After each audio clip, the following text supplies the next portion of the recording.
recording, hasn't it? Awesome.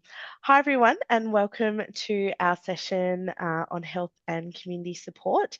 So, my name is Lara, and I work in our Future Students team. And with me today is Kendall.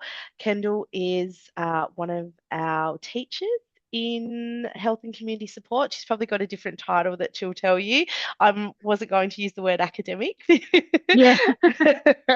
And also joining us is Ryan as well. And Ryan will be in the background on the chat. So if anyone has any questions as we're going along, please feel free to pop them in the Q&A and I will show you where that is in one moment. Just before we do launch in, I would like to acknowledge country and I'd like to acknowledge the Pakana and Palawa people of Lutruwita, the traditional owners of the land upon which we live and work. I also acknowledge that there would be several of us not currently in Tasmania potentially. We pay respects to elders past, past and present as the knowledge holders and sharers. We honour their strong culture and knowledge. Oh my goodness, knowledges as vital to the self-determination, well-being and resilience of their communities. We stand for a future that profoundly respects and acknowledges Aboriginal perspectives, culture, language and history. So as mentioned, there is a Q&A button. It is just down the bottom. So as we're going along, please feel free to pop questions in there. Ryan might be able to answer them. If she isn't, then Kendall will be able to answer them as well. You can ask them at the end. There's no dramas with that at all, but feel free to just pop them in there as we're going along. So today we'll cover off a few things and especially just around that growth and opportunity within the sector, as well as study options and details, the importance of post-secondary study and a few stats around that as well. Nothing too heavy, but just a few things around that. Course content, so Kendall will be able to go over scheduling and timetabling and what it looks like if you're looking at studying with us this semester or even next semester. Support's available, and I will also go over a little bit on how to apply. And once again, if there's any questions at the end, we can answer those. So I will hand over to Kendall and she can take over from here. Thanks, Kendall. No worries. Thanks, Lara. So, as Lara said, I'm Kendall, and I guess I'm one of the teachers, or the official title is a unit coordinator within the health and community support course. So, we have two courses. We've got the diploma and the undergraduate certificate, which I'll dive into a little bit more later. So, if you came in and you were studying with us, you'd get to see my face a lot because I'd be supporting you throughout the entire semester. So before I delve into what the course is all about and what we would be doing and how it's all set up, we'll just have a little look at the growth and opportunity. So as you can see here from this slide, health and community services is the biggest employer and area of strongest jobs growth in Tasmania and Australia. And so it's important to note there that if you're joining us from somewhere outside of Tasmania, you can absolutely do this course as well because it is a fully online course. So that's not something that you need to hold back from because you're not near one of our campuses. You're right to go to the next slide, Lara. There's a few different statistics here. You can see here that 80% of people with a qualification were employed compared to 54 of people whose highest education was year 10 or below. So what that's telling us is that the certificates and those qualifications, wrapping a qualification around what you're doing is going to get you a job in that sector. You may be working in health and community services already, and job progression is going to potentially rely on wrapping a qualification around it, or you may just be looking at getting into the sector as a starting point. And again, having that behind you and backing you, that's something that employers are definitely looking for. Do you want to go to the next? Thank you. And again, we've just really emphasising that 9 out of 10 jobs in healthcare and social assistance industries will require a post-school education. So while the workforce gaps in the industry are expected to continue to grow. So there's jobs there for you. They want the qualification for it, where we've got the qualification, where we can give you the diploma, we can give you the undergraduate certificate, as long as you come and do the work and you do the study. And that's going to really get you a foot in the door or help you with job progression if you're already in the industry. Next slide. I'm just double checking the slides. So you can see here that there's a high demand. So a demand for the care and support workforce will double by 2049 and 2050. So it's not, we know that we hear a lot about AI and things taking over the job force. This isn't a job. It's not an industry. It's not an area that AI can take over. We need people supporting people. It's a very people orientated business and it's going to keep growing. So it's after we get to 2050, who knows what it's going to look like. It's probably going to be more. There's going to be more demand for people working in these areas and with that qualification as well. So closing, oh, sorry, Laura, closing the gap. So the workforce supply will grow more slowly and a workforce gap will emerge of approximately 211,000 full-time positions. So again, just really driving home that it's a qualification that is going to result in employment, as long as you're out there and you're applying and you're using your certificate. So it's not a qualification that will be redundant and you won't be able to apply it and use it. It's definitely going to be beneficial for you. You're good to go now, Lara. So, what have we got to offer you? So, as I said, we've got the diploma in applied health and community support and the undergraduate certificate in community support. And you might be wondering what the difference is between them. The diploma is 8 units. So you can study that across a period of a year if you're studying full time, or you can extend that out longer. So what full-time study looks like is 4 units per semester, and we have 2 semesters per year. Undergraduate certificate is 4 units. So if you want to study full time, you can get that ticked off in just one semester, a 13-week semester.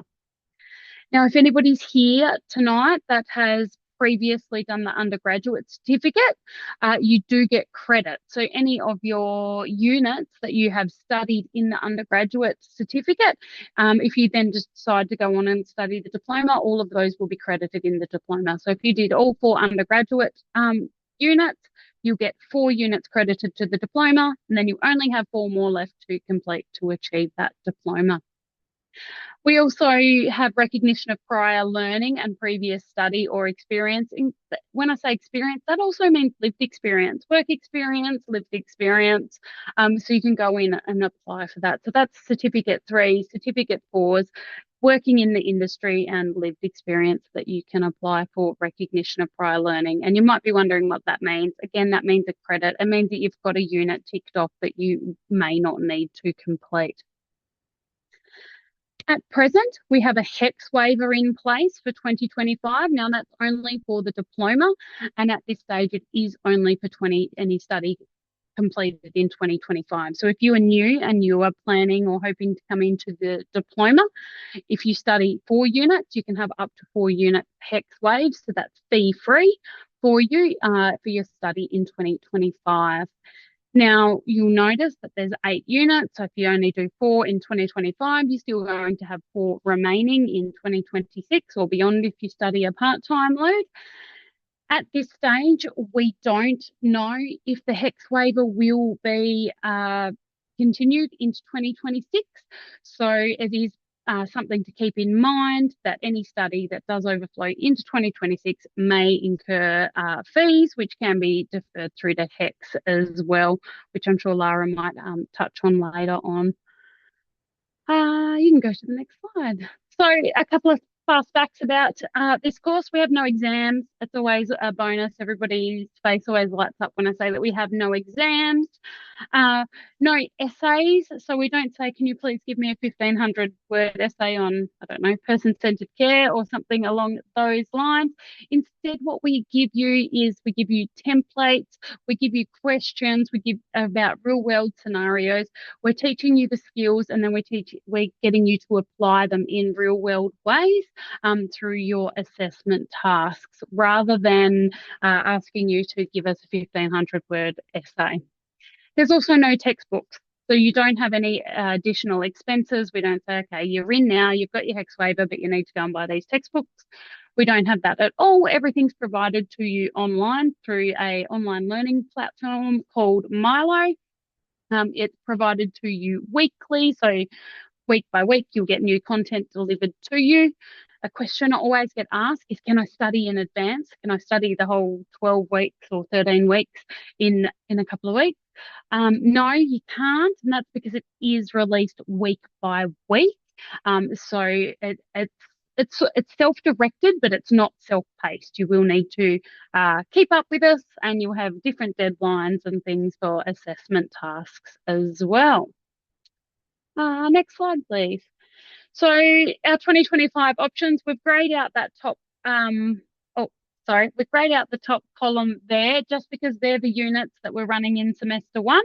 If you're new to us and you're thinking of the diploma, they're the units that would be available to you in semester one, 2026. But this semester, you can see there that we have a number of different units in semester two.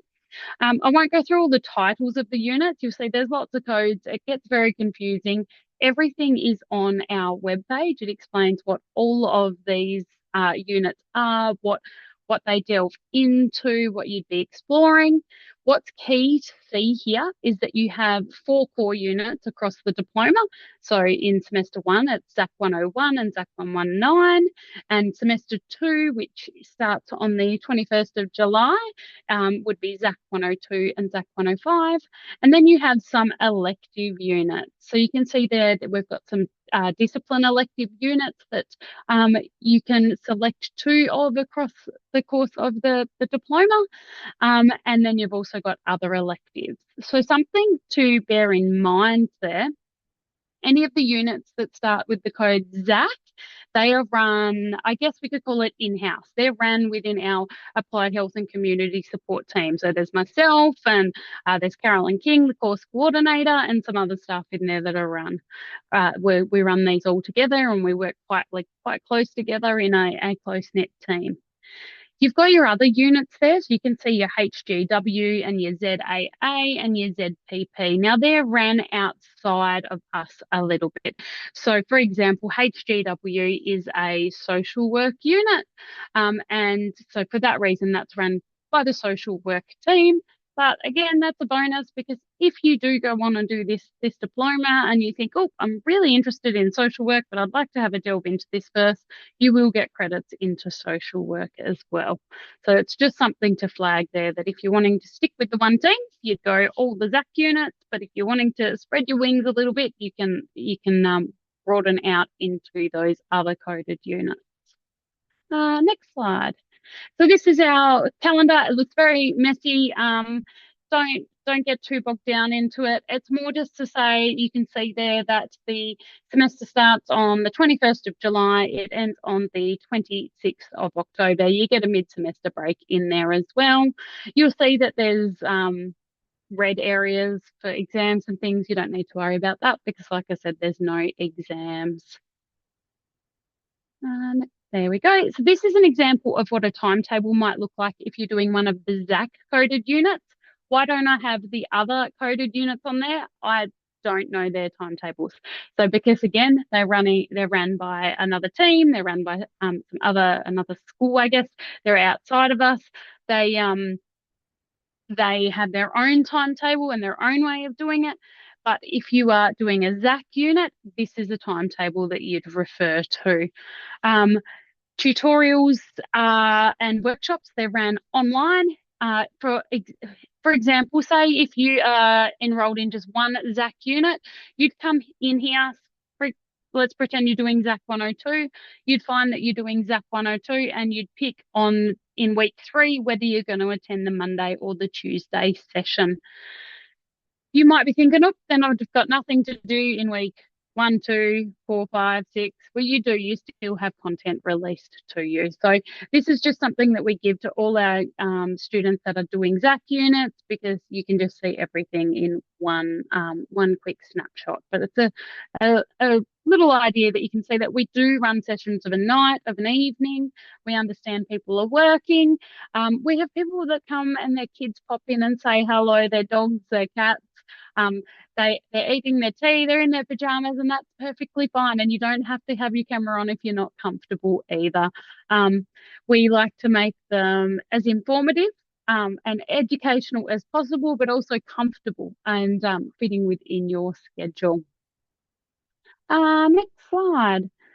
This is just a little overview of what our ZAC units actually offer you. So you can see there, we've got the column down the side, which is your knowledge, and then you'll see your skills and application. So let's have a look at one of the, we'll look at ZAC 106, as that I know that is a semester 2 unit, because that is one that I coordinate. So in that particular unit, we look at things like continuous quality improvement, standards, it's everybody's favorite. Sometimes it's not. Consumer engagement and participation, and then you can see how we apply those. So you've got your quality and safety analysis. You'll learn about auditing, PDSA cycles, and right now this might be going over your head a little bit, but that's just a way that you'll be able to interpret this slide, that you can see the different things that our ZAC units have to offer. You'll see there that there is a ZPP unit as well on there. Although I did say that ZPPs are ran outside of us, but we work quite closely with the ZPP coordinators, so that we've combined that one in there as well. Next slide, Laura. Or is that me done? That is you done. Thank you, That was quick. Kendall. And just so we can keep the flow, there is a question in the Absolutely. Q&A if you want to have a look at it. Yeah, if you can have a look at it, and if not, then we can answer it at the end if you want to answer it live. But yeah, you can probably type something there. But Absolutely. just really quickly, so all students that are studying with us have access to a range of services. So we have study support. So that often means, like I said, a range of things, but student advisors, learning workshops, and 24-hour study support. You also have access to amazing teaching staff in this particular course. So Kendall mentioned herself and Caroline, they're both quite accessible. And as I think everyone can probably see that's on the webinar this afternoon, Kendall's quite approachable, which is really nice. But we also have career guidance as well. So where does this lead? Where can you go after this? You can also apply for student jobs and connect with mentors and professional associations as well. There's also volunteer opportunities, but I would also recommend that if you're thinking about where can this take me, what can this do, Kendall is also a great person to pick her brain, just because she has done this course. She's also done a couple of other things with us, and now she teaches into it. So she's a great example of where the course can take you and what it can actually do as well, and kind of lives, breathes, and works it. And there's also counselling and wellbeing services available. So it's really important that we are nurturing students and helping them to get the best out of their study experience and life experience as well. So we have confidential and professional counselling services. It doesn't have to be related to your studies, or if you are worrying about something in particular about your studies, it can be the whole of you if something's happening there, and that can all be booked in online. And as it mentions, they're available in person as well. So if you are close to one of our campuses, in Tasmania, that is either located in Burnie, Launceston, or Hobart. We also have a campus in Sydney as well. But if you are located near one of those campuses, you're more than welcome to come on, use the services there, the library there, cafe, all of those things. You are able to come onto campus and yeah, use it as if, even if you're studying fully online, no dramas at all. You can come onto campus and use your student ID card for all the things that you need to. So, Kendall, talked a little bit about this, but for those that are looking at applying or may have not yet applied, we do take a range of ways that you can get into university. So obviously, Year 12 results always been a big one, but for most of you probably on this call or listening, it would normally be a certificate situation. So as Kendall mentioned, you can do or have done a certificate 3, certificate 4, diploma, associate degree, etc. And the other thing that you can do with that is a personal competency statement. So what our admissions team can take into consideration is life experience, what you've done outside. You can even supply a resume if that's something that you would like to do, just to add weight to an application. But in terms of application, certificate 3 or higher is normally the recommended for this particular course. And what was also mentioned was the credit process. I know that Kendall's probably answered that question, which is great. I can see that it's gone from my screen. But you can apply for credit online. So it's a pretty simple, straightforward process.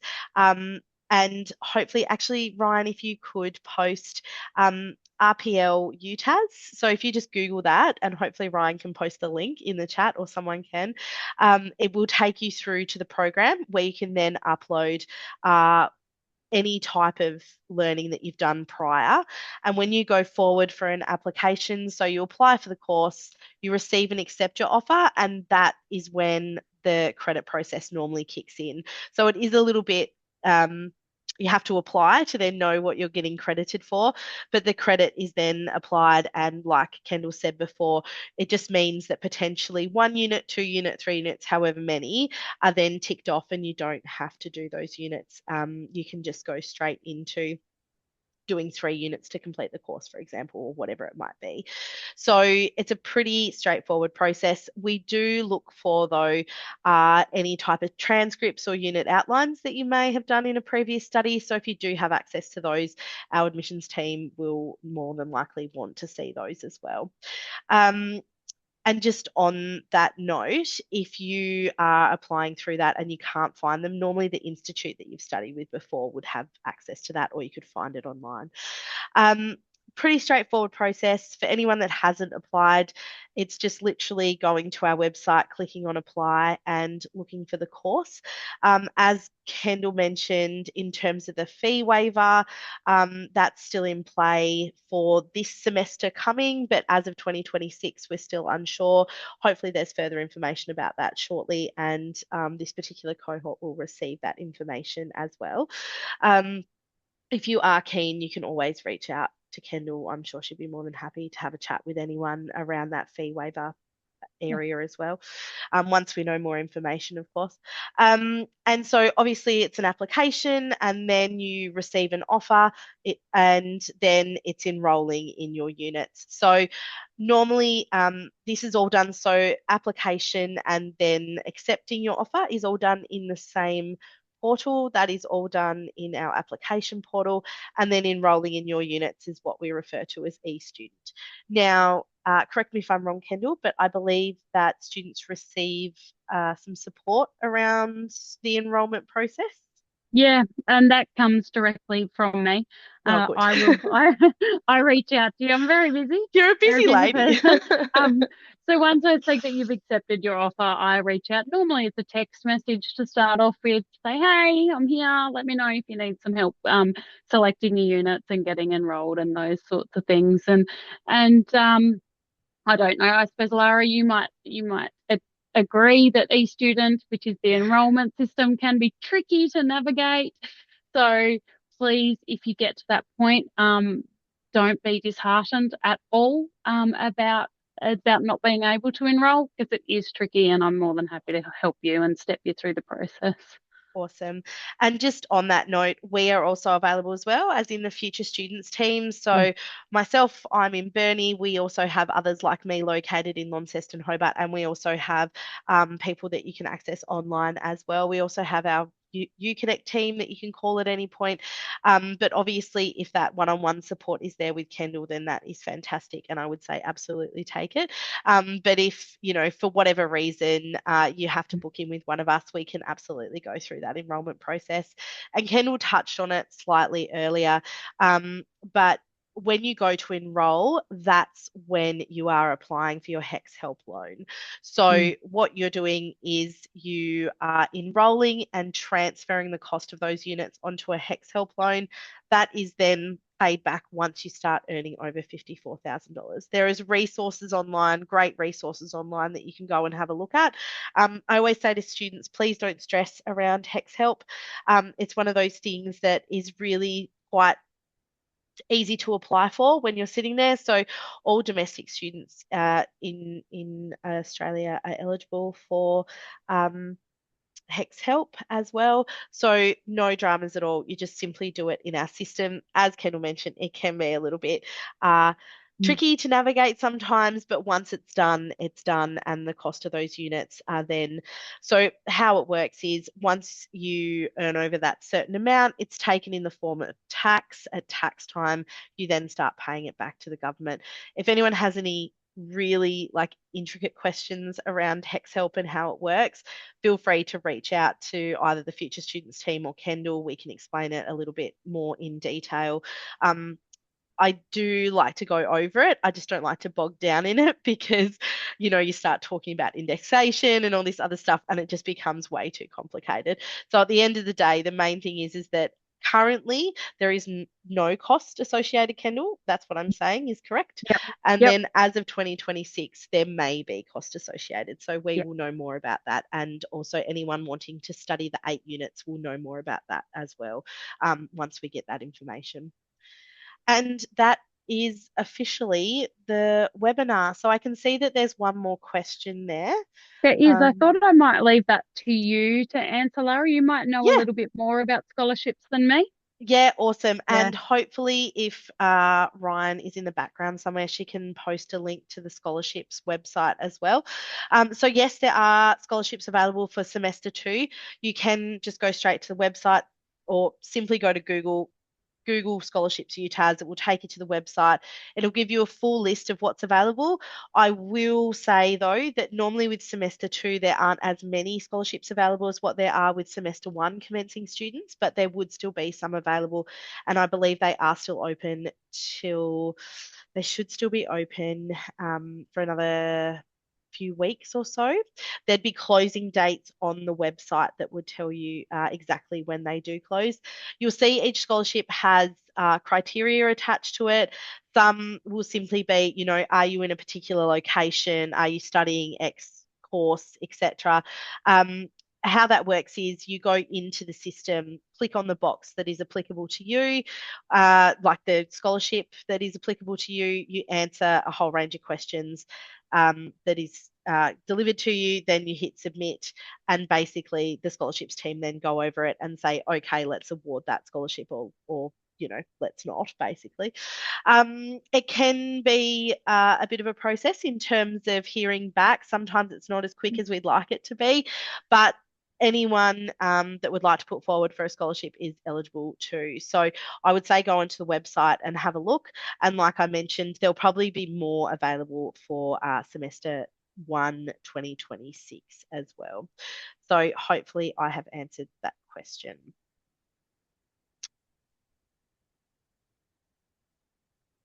Awesome. I'll wait.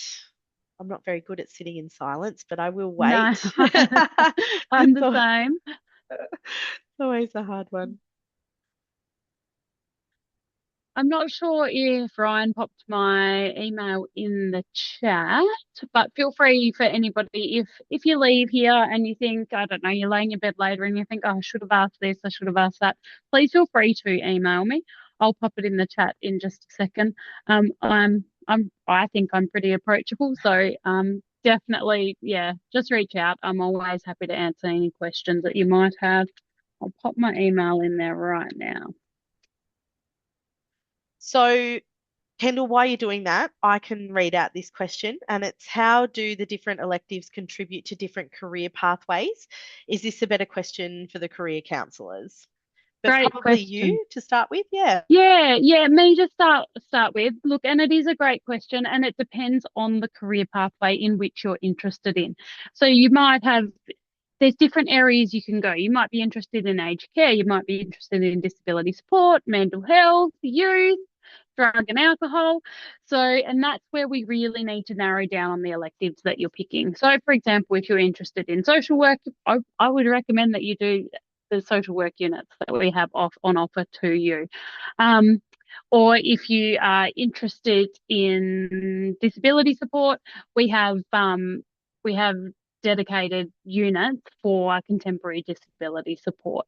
So it's not a question that you need to ask career counselor for. It's sort of a question that you need to reach out to. You can reach out to me. We can have a one-on-one Zoom. We can talk about your thoughts, your plans, where you'd like to take your career, what's motivating you to come and do the course, and then we can select your units from there. I hope that answers the question. I think that's a great answer. And I can also safely say that that particular offer is probably not offered to all courses. So it's a great opportunity to connect with someone that is teaching as well as, uh, Mm. also you've done the course as well. So I think Yeah. that's a very unique position that a teacher would be in from doing the course to teaching it. Yeah, it is always handy. Sorry, I'm just replying to a quick No, question there. no dramas. It's handy that I have done the course. I've been in the same position. I've come to the webinar to learn about the course, and then I've studied the course, and now I've gone on and taught the course. So it is unique, and I get lots of different perspectives, and it means that I can really put myself in your position, and I can understand where you're coming from. And if I can't, you just let me know and you guide me. And I always help wherever I can. So And I have a question for you. go for it. If you weren't teaching, what would you be doing? Would you be using something within the course? Yes, I would be. Look, I've gone on and I am studying nursing. I've it's taking me a long time, but I'm definitely studying nursing still. Um, and so that's something that I'd be going on and using. So I'm using all the skills that I have learned through doing the course, the health and community support, and I'm applying them into a nursing practice now. Um, but if I wasn't in nursing, for me, I'd be looking at support coordination. That's something that I'm very passionate and very interested in, as well as mental health support. So again, you can see just from what I've said there, there's not just one pathway. It sort of opens up all these different roads and areas in which you can go and work. Um, and something that one of my unit coordinators said to me now when I was a student, who's now my colleague, was stay curious. Stay curious and stay open-minded as you are going through the course and you're doing things, and don't come in with just that one focus. Yep, I want to do this. This is where I want to go. Stay a little bit curious, because as you learn new things, you think, oh, maybe I'm more interested in that area or this area, which is I think why I can't narrow down just the one thing. I want to do it all. I think you also like studying as well. Really? Yeah, I do. Do you? Yeah, I'm one of You're one of those those. people. Yeah, yeah, I am one of those. I, I can empathize. Yeah, But I think that's a really nice note to end on. Stay curious. Now everyone has Kendall's email address, and you will also receive an email after this, and that will link you in with my team that I've mentioned as well, the Future Students team. So feel free to reach out to either Kendall or our team. We can help you with any questions that you might have or any follow up from this particular webinar.